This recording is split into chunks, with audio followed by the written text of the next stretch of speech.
I'm 25 years old and I just found out I can't even keep a promise to myself for 7 days straight. This is episode 1 of The Making, where I'm on a mission to become a godly husband, physically and mentally, and bring you along for the real version of it.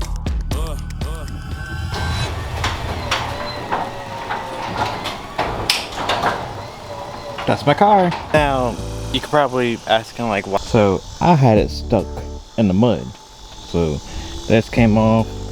That kind of came out of place. The whole front half of it came off. So this is keeping it up. I have to readjust it.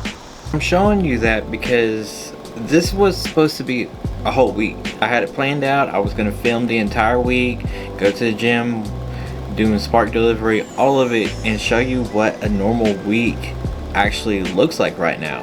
While I pump up my tires, I am going to do some laps over here because why not get some more steps? I'm trying to get 10,000. And it ended up just being about 2 days.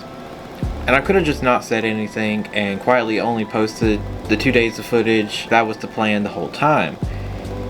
But no, that's not what I'm trying to do here. And I'm going to show you the 2 days that I did get, and just to be honest about what actually happened in the other 5.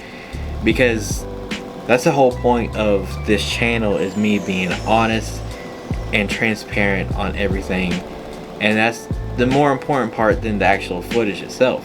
So for day 1, I'm filling up my tires and just out here walking a little laps around the car because I'm trying to hit 10,000 steps, and any dead time like that I'm trying to turn into steps, even just standing around waiting for the tire to pump up.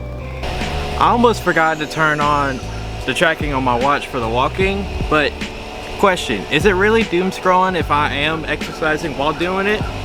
So now that my tires are filled up,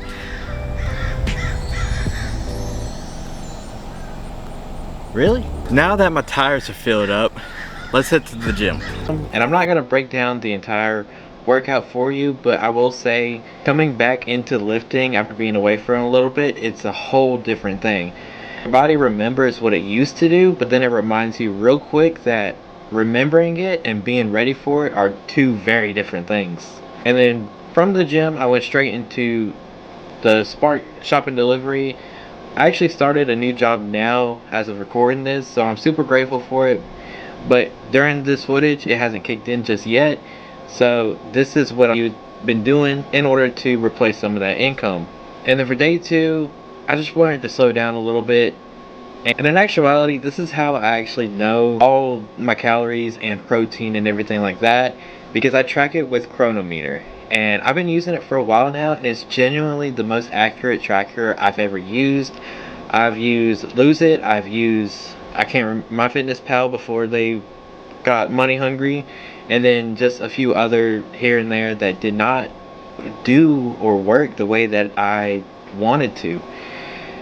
And it's not just tracking calories, but it's also breaking down the micro and macronutrients so that you're actually seeing the full picture rather than just a number. And they've been doing this since 2011, and over 15 million people have been using it continuously all the way until this point. So it's not just some random new app like Cal AI or something like that that actually just a guessing game. Especially if you take a picture of your food, it's really just being able to guess. It's not really being able to accurately track. Weighing the food is the most accurate way that you can actually track your food itself. I've been on the free plan. They have a free version, and you can just scan. If it has a barcode, you can just scan it. Sometimes I did have to add it, but it goes onto a global database, so majority of it I don't even have to add to it. But if you want to go deeper, they do have a gold membership as well, and I'll drop a link in the description for 10% off of that if you want to check it out. Or you could just use the link and download the free version, get started with that. It's totally up to you. Anyway, that's what I've been using to track all my numbers and my protein, my calories. And since I missed my protein for day 2, I could really beat myself up about it, but just showing up and actually tracking it, even on a busy day, is actually what counts the most. It's not the whole win, but it's still a win. After that, I went to the gym for round 2. then spark again afterwards, and after that I just kind of filming.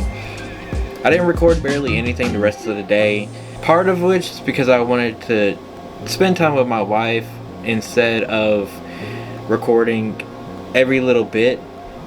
Had a good protein lunch, and then we watched a movie together. It's called Radio, so if you haven't seen it, I definitely would recommend going and watch it. It's found it free on Tubi, and I actually teared up from it, and I didn't think I would, but it's an awesome movie. And quick pause, if you're new here, this is The Making, and I'm just documenting the actual rebuild, physical, professional, spiritual, and not just a generic highlight reel.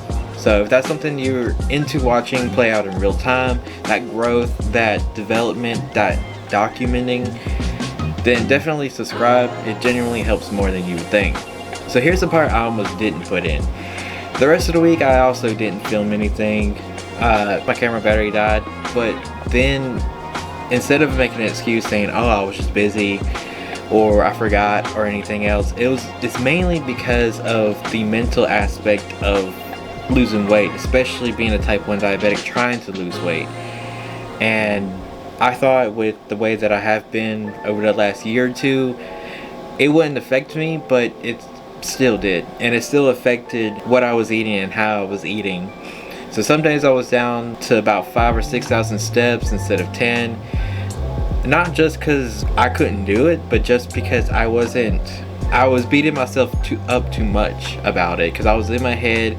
I wasn't in a place where I felt like, yeah, I can do it, yeah, I can work on it, yeah, I can keep going. And I'm not telling you that for any sympathy or throwing a pity party or anything like that. I'm telling you because I don't think when it comes to the fitness aspect or the people that are trying to lose weight or have been losing weight, I don't think that's shown a lot of light.